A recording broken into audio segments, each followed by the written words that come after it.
Bonjour, c'est Hercule encore. Soyez bénis. On est le 1er août 2018. Donc voilà, les jours passent tellement vite, à mon avis en tout cas. Alors, je viens sonner la trompette aujourd'hui et nous dire que notre Seigneur Jésus-Christ ne tarderait pas à venir ravir son épouse. Alors, on est très très avancé hein, dans, dans tout ce qui va se passer. En tout cas, spirituellement, je peux vous dire que beaucoup de choses se passent. Et je prie que Dieu puisse vous donner d'avoir la mesure spirituelle de tout ce qui se passe parce que plusieurs enfants de Dieu ont tendance à traîner ou bien ils se leurrent ou bien ils vivent sur des illusions alors que la réalité est tout autre. Et moi, je prie que vous puissiez avoir l'heure juste. L'heure juste, c'est laquelle? C'est l'heure de Jésus-Christ. Et seuls ceux-là qui marchent dans l'intimité avec lui savent qu'on est vraiment très proche de tout ce qui devrait arriver. Alors, vraiment, prions et puis priez à ce que le Seigneur vous révèle les choses. Donc voilà, soyez bénis. Alors aujourd'hui, je viens apporter une exhortation sur la mauvaise monnaie, chasse la bonne. Alors, si tu es quelqu'un qui a étudié et puis peut-être qui est allé à un certain niveau, peut-être le niveau universitaire ou le niveau collégial, tu sais très bien de quoi je parle. Parce que, au fait, si je pense que c'est monsieur Gresham qui a fait sortir cette loi-là, c'est que dans un pays, souvent, il y a deux monnaies qui peuvent circuler, la mauvaise et la bonne. La bonne, c'est celle fixée par le gouvernement. La mauvaise, c'est celle fixée par le peuple. Et cette mauvaise monnaie-là devient la force du public. Et c'est avec elle que les transactions sont faites. Et très souvent, le gouvernement a besoin de coopérer avec le peuple en adaptant, en choisissant cette monnaie-là malgré lui. Alors, c'est ce qui se passe dans notre temps. Alors, dans notre temps, il y a souvent l'industrie, les gens de la musique qui se plaignent, qui disent que bon, la mauvaise musique chasse la bonne. Mais aussi, alors, Jésus-Christ ne cesse de le mentionner. On est vraiment dans le temps où le mauvais esprit chasse le bon esprit. Alors, vous savez, dans 2 Thessaloniciens 2, le verset 7 à 10, c'est dit que car le mystère de l'iniquité agit déjà, il faut que celui qui le retient encore ait disparu.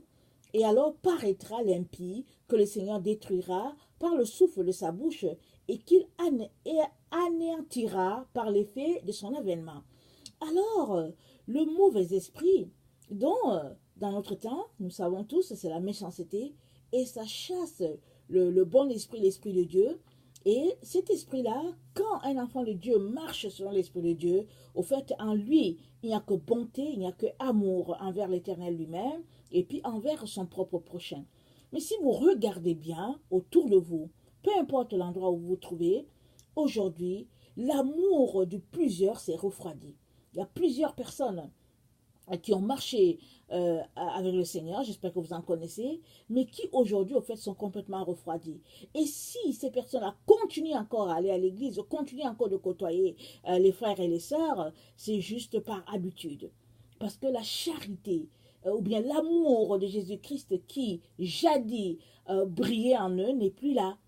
Plusieurs sont maintenant versés vers l'argent, plusieurs sont versés vers le standing du monde, parce que, au fait, c'est l'esprit de notre monde. Alors, j'aimerais ça qu'on lise, je pense, 2 Timothée 3, alors le verset, à partir du verset 1, ça dit ceci. Sache que, dans les derniers temps, il y aura des temps difficiles.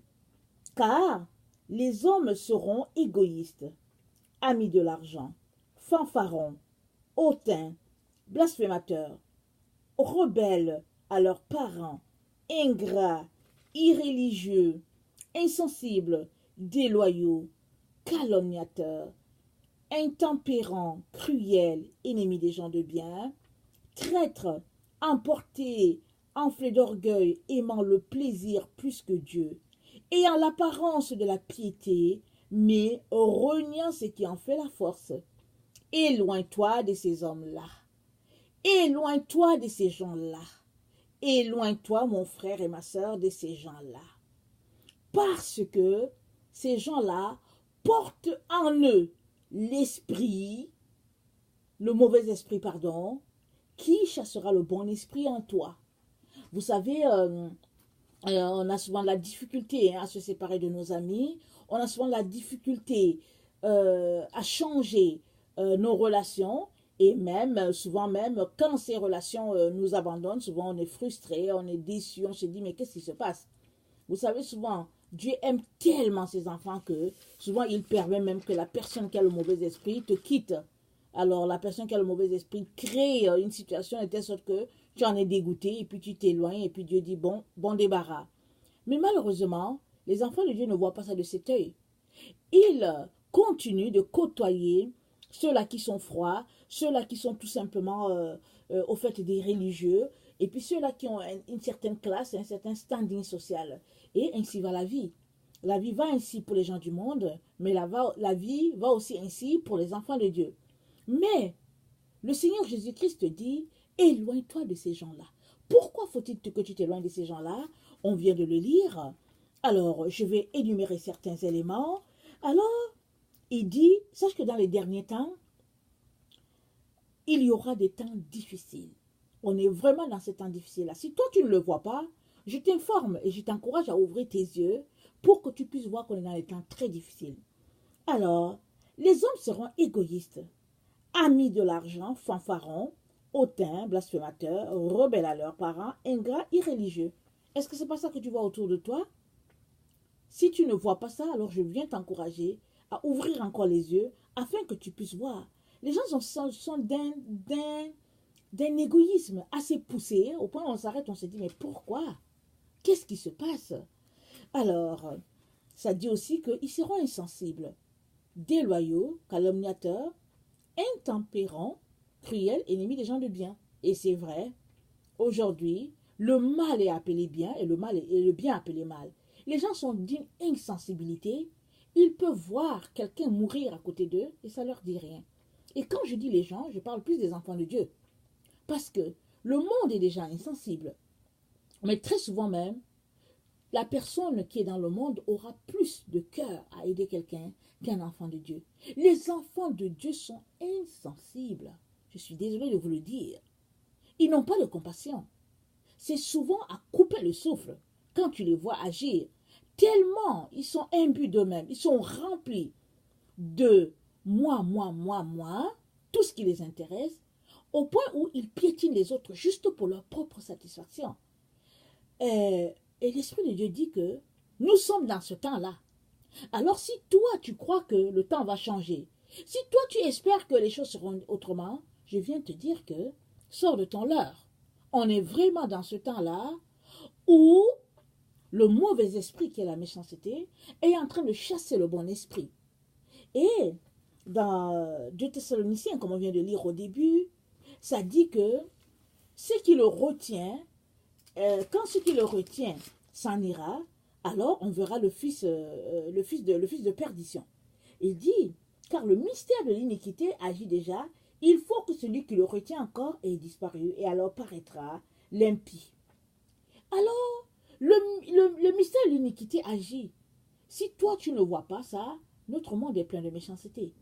Et si ce n'est pas la méchanceté que nous voyons, alors cette méchanceté est couverte par l'hypocrisie. Parce que les gens sont d'une hypocrisie.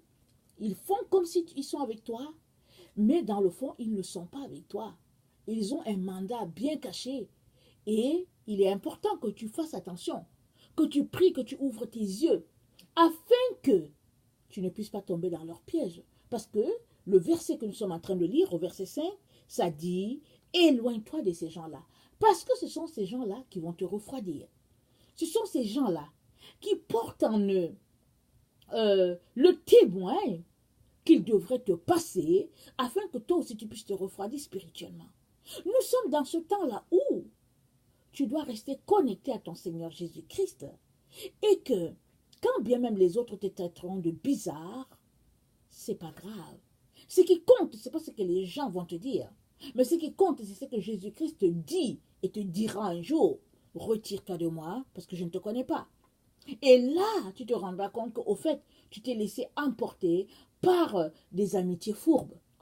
Alors, on ne peut plus s'amuser, mon cher frère et ma chère sœur, à dire que bon, on est des frères en Christ, des sœurs en Christ et tout. Je ne dis pas de rejeter tes frères et sœurs en Christ. C'est pas ça, c'est pas ça que je suis en train de dire. Je suis en train de te dire que il faut que tu ouvres tes yeux et que tu saches qu'on est dans le temps où le mauvais esprit est en train de chasser le bon et que toi, tu devrais tout faire pour rester connecté au bon esprit. Et pour rester connecté au bon esprit, il ne faut pas juste choisir l'arbre qui est Jésus, mais il faut aussi que tu choisisses le fruit de l'arbre de Jésus. Et ça, c'est la marche de l'amour, c'est la marche de la sainteté. Et c'est malheureusement, plusieurs enfants de Dieu choisissent Jésus, mais ils ne veulent pas de son message. Alors ça, c'est choisir l'arbre et refuser le fruit de l'arbre. Et ça ne peut pas se faire. Parce que si tu choisis le manguier, alors j'imagine que c'est parce que tu aimes j'imagine que c'est parce que tu aimes la mangue. Parce que si tu choisis juste le manguier et que tu n'aimes pas le fruit, alors je me demande bien pourquoi tu choisis le manguier. Est-ce que c'est juste pour te reposer quelques instants sur le manguier? Parce que si ton manguier a beaucoup de feuillage, oui, ça peut t'aider. Ça sera de l'ombre, surtout quand tu es dans un pays chaud. Mais si tu choisis juste le manguier sans vouloir les mangues, alors est-ce que ton manguier dans ta cour, c'est juste pour tes voisins? Est-ce que c'est eux qui vont venir manger le fruit? Parce que si c'est toi qui veux manger ce fruit-là, alors il est donc important que tu choisisses et le manguier et les fruits. Comme ça, tu pourras te déguster de tes mangues. Surtout si elles sont assez succulentes, n'est-ce pas? Alors, le message de Jésus-Christ, ce n'est pas juste un message pour dire, viens te mettre quelques minutes à mon ombre, comme certains font. Quand ça ne va pas, ils disent, oh Seigneur Jésus, Seigneur Jésus, Seigneur Jésus. Mais une fois que ça va bien, allez, Jésus-Christ, bonsoir. Ce sera la prochaine rencontre. Plusieurs personnes prient Jésus, oh Seigneur, donne-moi le boulot, oh Seigneur, donne-moi le boulot. Jésus-Christ leur donne parce que Jésus-Christ est bon. Son nom, c'est bonté. Mais une fois qu'ils ont ce boulot, qu'est-ce qu'ils font? Alors, ils vivent 100 à l'heure. Ils vivent 1000 à l'heure. Et s'il arrive que tu les reprends, ils vont te dire que non, j'ai prié, Jésus-Christ m'a donné le boulot, alors c'est lui qui veut que je vive ainsi. Mais Jésus-Christ est tellement bonté qu'il donne à chacun selon le désir de son cœur. Alors si ton cœur veut pleinement Jésus-Christ, Jésus-Christ va te donner ce que tu veux. Et il remplira ta coupe et elle débordera. Mais si ton cœur veut l'argent, je peux te garantir que tu auras l'argent que tu voudras. Et un jour devant lui, tu ne diras pas que il ne t'a pas donné ce que tu voulais. Parce que Jésus-Christ a dit, fais de l'Éternel tes délices et il te donnera ce que ton cœur désire. Qu'est-ce que ton cœur désire? Est-ce que ton cœur désire Jésus-Christ? Tu auras Jésus-Christ pleinement. Est-ce que ton cœur désire l'argent? Tu auras l'argent pleinement. Tu sais pourquoi? Parce qu'on est dans le temps où il les a livrés selon la convoitise de leur cœur. Alors, moi je viens t'encourager à désirer Jésus-Christ plus que tout, parce que tu seras rassasié, parce que ta coupe débordera et tu auras le bon vin, comme lors de ce mariage à Canaan, où Jésus-Christ a changé l'eau en vin, et le maître a dit, mais comment se fait-il que le bon vin vient à la fin? C'est tout simplement qu'il ne savait pas que c'est Jésus-Christ qui a transformé ça. Et Jésus-Christ a apporté le bon vin, celui-là qui est supérieur à tous les autres vins, à toutes les autres boissons. Alors je viens t'informer, mon frère, ma soeur, qu'on est vraiment dans ce temps-là où on ne peut pas s'amuser. On est dans ce temps-là où il faut que tu marches de façon très méticuleuse avec les gens. Il faut que tu choisisses et que tu vives de façon très organisée, parce que Satan agit avec beaucoup, beaucoup de subtilité. Alors, souvent sans t'en rendre compte, tu vas te rendre compte que toi qui étais contre la mauvaise monnaie, tu es en train de l'utiliser. Toi qui étais contre le mauvais esprit, tu es en train de participer aux œuvres du mauvais esprit. Toi qui étais contre la mauvaise chanson, tu es en train de chanter les chansons vulgaires parce que tout simplement, c'est le système. Vous savez, j'ai écouté le témoignage de quelqu'un qui disait que il a toujours été contre la corruption. Il n'a jamais voulu ça. Finalement, il s'est retrouvé dans un pays. Alors, il a dû voyager, il s'est retrouvé dans un pays et il a poireauté à l'aéroport. Alors, comme il voulait sortir de l'aéroport pour se retrouver de l'autre côté, il n'avait pas le choix que de mettre la main à la poche et puis de faire comme tous les autres ont fait. Pourquoi? Parce que la première fois qu'il s'était comporté comme ça, il avait raté son vol. Alors, il a dû déplacer la date de son vol et ça a été mis quelques jours plus tard. Il a déplacé la date de son vol, c'est-à-dire qu'il a payé un nouveau billet. Il s'est retrouvé à l'aéroport Et encore, il voulait voyager, parce qu'il fallait bien qu'il rejoigne sa famille, qu'il attend de l'autre côté. Les gens lui ont dit que tant que tu ne mets pas la main à la poche, alors tu ne bougeras pas.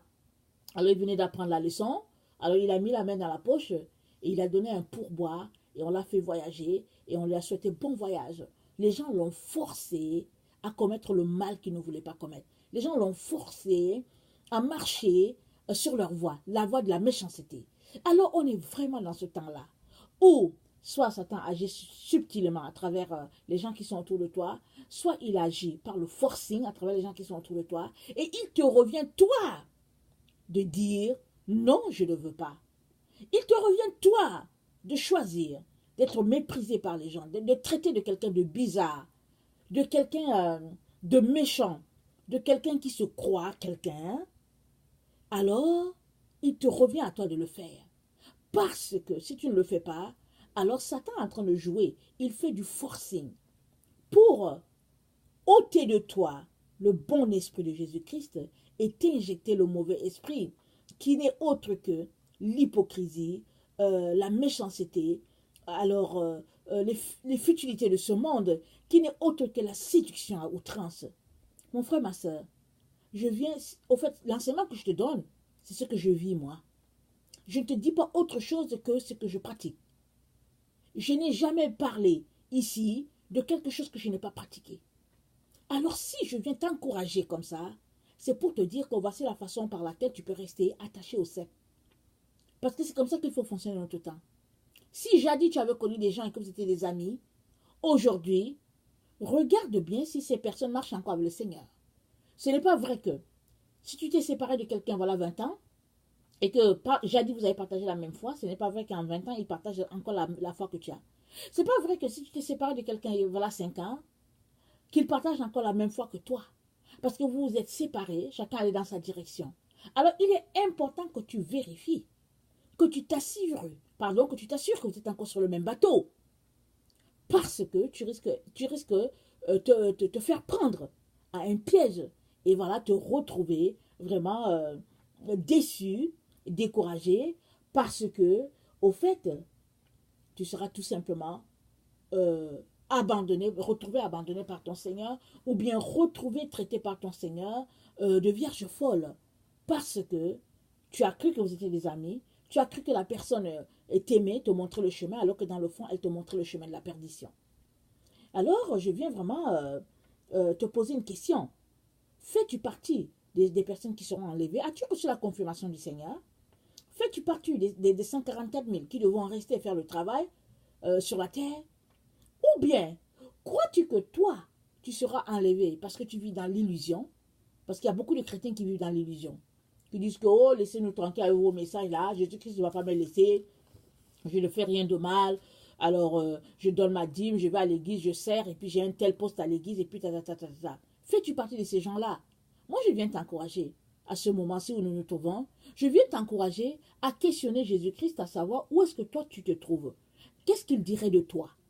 Il est très important que tu fasses ça. Parce que si tu ne le fais pas, je veux te dire que tu risques de te retrouver vraiment dans un choc terrible quand tu verras que certaines personnes sont parties et que toi tu es resté affronter la tribulation, quelque chose que tu n'avais pas prévu. Ce ne sera pas le moment facile. Mais je sais que ce sera aussi des moments de grand réveil. Parce que plusieurs enfants de Dieu vont se réveiller. Ils vont se rendre compte que, voilà, ils ont été laissés nez à nez avec l'Antichrist. Et ils ne voudront pas vivre vraiment séparés à tout jamais de Dieu. Alors, ils vont toffer des moments difficiles. Mais j'aimerais que tu saches que ce n'est pas ça que Jésus-Christ a prévu pour toi. Jésus-Christ veut que tu sortes de là. Jésus-Christ veut que, quand il viendra enlever les siens comme un voleur, Jésus-Christ veut que tu fasses partie de ceux-là qui seront mis en sécurité. Mais la question elle est celle-ci. Est-ce que tu acceptes le message de Jésus-Christ et tu vis selon le message de Jésus-Christ, ou bien est-ce que tu acceptes le message de ta dénomination, les messages avec lesquels tu as grandi, les messages de mensonges, des demi-mensonges ou bien des demi-vérités dans ton esprit, et tu vis en fonction? Parce qu'il est important que tu puisses vivre strictement selon le message de Jésus-Christ. Et le message de Jésus-Christ, c'est un message d'amour. C'est un message de sainteté. Parce que tu n'as pas le choix. Vous savez, ça glisse facilement. La subtilité, elle est très répandue. elle est très très répandue et ne tient pas devant le mal qui veut, mais tient devant le mal celui-là qui marche proche de Jésus, celui-là qui marche collé à Jésus-Christ, parce que Jésus-Christ lui donne d'autres yeux. Ces yeux-là qui discernent facilement que, oh, telle personne qui est venue, qui te fait un large sourire, qui est au fait ton frère ou ta soeur en Christ, n'est que là pour t'éloigner. Parce que dans la personne, il y a une racine de mal, il y a une racine de distraction, il y a une racine de séduction, et Satan passe à travers les personnes pour vraiment nous éloigner de Dieu. Parce qu'aujourd'hui, c'est à travers nos propres frères que Satan agit. Ce n'est plus avant, comme vous savez, on voyait l'ennemi, on dit, ah, celui-là est ennemi. Non, aujourd'hui, c'est ton propre frère en Christ, ta propre sœur, la personne avec qui tu pries. C'est à travers elle que Satan agit. Pourquoi? Parce que cette personne a en elle des choses qui ne sont pas droites devant Dieu et l'obscurité étant dans la personne, l'ennemi passe à travers la personne pour te détourner. Alors, il est important que tu choisisses de sonder les Écritures, tu choisisses de prendre du temps avec le Seigneur, beaucoup plus que tu ne le fais, pour que Jésus-Christ t'explique les choses, pour que Jésus-Christ te connecte à la lumière. Parce que les ténèbres sont répandues sur la terre. Mais la lumière de Dieu est sur tous ceux-là qui marchent avec lui dans la proximité. Et cette lumière sera d'autant plus abondante sur toi si tu marches proche de Jésus-Christ. Alors, l'heure n'est plus au compromis.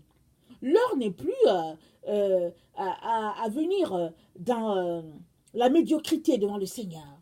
Prendre un temps de 30 minutes et puis vaquer à ses occupations, faire un programme et puis venir ajouter Jésus-Christ dans son programme. Non.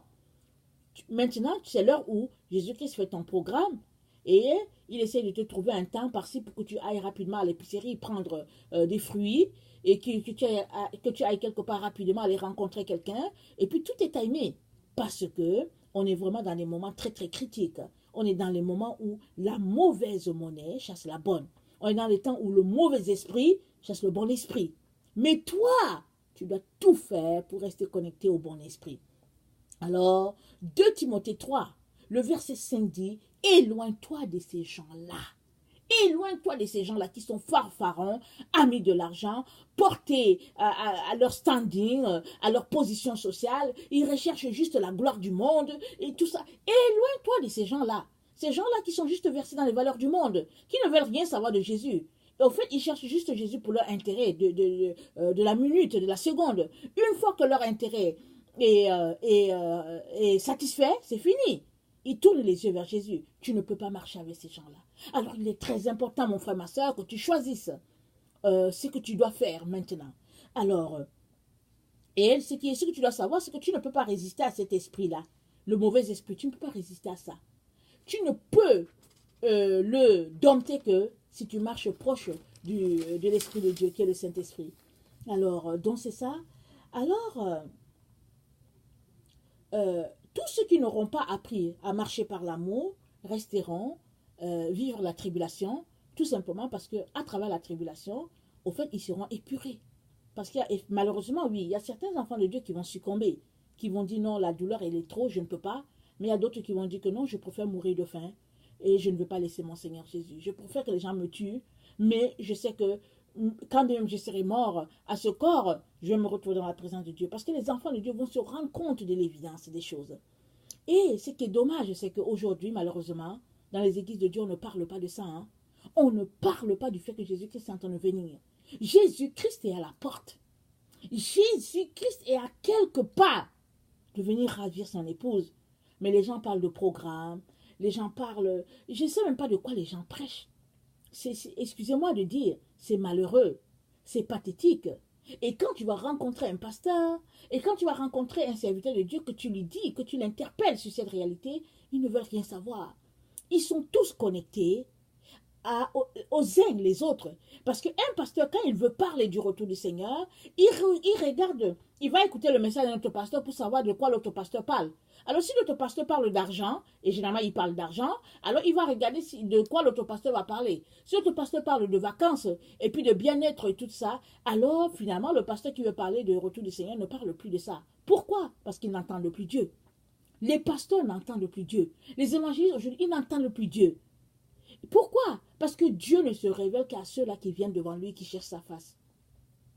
Je ne suis pas en train de te détourner de ton église. Je ne suis pas en train de m'enorgueillir. Non, loin de là. Je viens te sensibiliser à une vérité. C'est que nous sommes au bord. Nous sommes au bout. Nous sommes vraiment borderline. Les choses sont en train de se réaliser sous nos yeux. Jésus-Christ revient bientôt. Très, très bientôt. Beaucoup plus proche qu'on ne l'imagine. Et ça, je m'arrête parce que j'essaie de repenser à tout ce que Jésus-Christ me dit à tous les jours. Et je regarde autour de moi et je me dis, Seigneur, ça ne va pas. Seigneur, fais quelque chose pour tes enfants. Et le Seigneur me dit, non, mais je fais, mais ils ne veulent pas écouter. Ils ne veulent pas. Ils sont pris à leurs activités. Ils sont pris à leur leurre. Et ils continuent de courir après la tempête, après le vent, après les futilités. C'est à ça que les enfants de Dieu courent. Alors que la réalité, elle est autre. Jésus-Christ est à la porte. Alors moi, je viens vraiment t'encourager à tout faire pour marcher dans l'amour. Parce que la marche de l'amour, c'est ça la vie, la marche du ciel. Si tu n'apprends pas à marcher par l'amour ici sur la terre, je ne sais pas pourquoi tu veux que Jésus-Christ te reçoive dans son tabernacle éternel. Parce qu'au ciel, c'est la marche de l'amour. Mais aujourd'hui, les gens sont tellement égoïstes, en particulier les enfants de Dieu, tellement centrés sur eux, tellement versés sur ce qu'ils aimeraient avoir, qu'on se demande bien sur quelle planète on est. On est effectivement sur la planète Terre. On est dans le temps où 2 Timothée parle que les gens seront fanfarons, amis de l'argent, blasphémateurs, rebelles à leurs parents, aimant le plaisir plus que Dieu. Éloigne-toi de ces gens-là.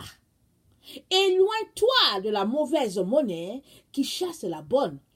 Éloigne-toi du mauvais esprit qui est en train de chasser le bon. Alors, si je parle vraiment de monnaie, c'est parce que je suis en train de parler à des intellectuels. Je vais les sensibiliser à cette règle économique-là que tout le monde a étudiée. Alors, quand je fais la connexion avec ce slogan-là, un enfant de Dieu qui a étudié comprend très bien de quoi je parle.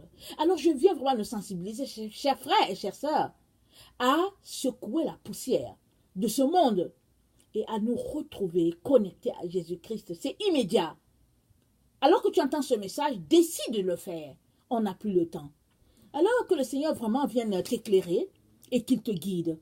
Que sa grâce demeure sur toi. Au nom puissant de Jésus. Amen.